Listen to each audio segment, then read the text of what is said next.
The world first started talking about the American dream back with the Declaration of Independence. It has always been the idea that the United States was a beacon of equality and liberty for the rest of the world, with people who are working together for a better, richer, and happier life. But times have changed. Scott Gilmore recently wrote an article for Maclean's magazine arguing that American dream has moved north of the border. He joins me now from Ottawa. Good morning, Scott. Good morning. All right, so for a long time, we have looked to America as the land of opportunity. But can you explain why is it becoming easier to thrive on this side of the border?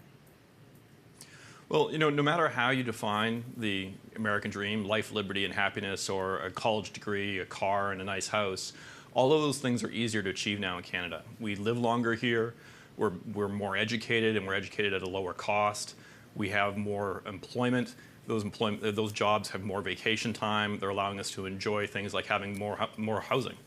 And the American dream is based off the idea, really, that you can turn your life around from essentially rags to riches in one lifetime. But in reality, this is happening less and less in the U.S. when you compare that to other countries. Why do you think that's happening?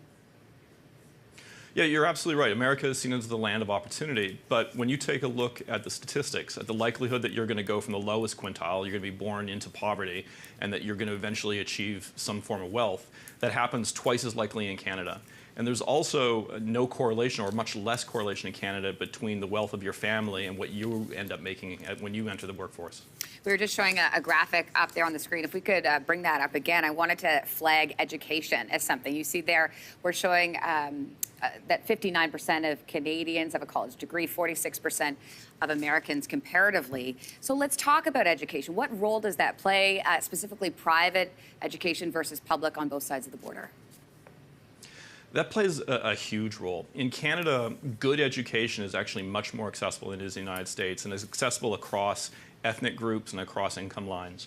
And once you get accepted into university, you're not being burdened with large student loans that are going to affect your ability to prosper in a career. In the United States, really high quality education, Ivy League schools, those are pretty much the purview of the wealthy. And so that leads to less social mobility, but it also holds back the rest of society. A low point for Canada is the First Nations communities, because they do not have the same access to healthcare, to that education you talked about. How is this being handled? Well, it's not being handled at all, or if it is, it's being handled very poorly. It's unbelievable that we are here at the 21st century with arguably one of the most prosperous societies in history. And yet we have people living on remote reserves, we have people living in the north and in our cities who have no access to the Canadian dream, not even in any sort of future projection of that. So our governments need to do a lot more. And speaking of doing more, let's talk immigration with regards to the States, obviously a hot topic right now. Why are Canadians willing, in your estimation, to take in far more people than the U.S. is? Well, that's a very interesting question. Your previous guest was talking about what's happening right now in Netherlands, where I think the foreign-born population is 11%. In Canada, it's almost 20%, and we don't seem to have any of those challenges. And I think it's quite simple that when you compare us to the United States, we have a much more open embrace of multiculturalism. We're more of a mosaic than a melting pot. And so we can have these large communities come into the country and not create some of the social tensions that have held back the United States. We constantly compare ourselves to the U.S. If you take a snapshot of us right now, how has that idea of the Canadian dream changed the outlook of how we view our southern neighbors?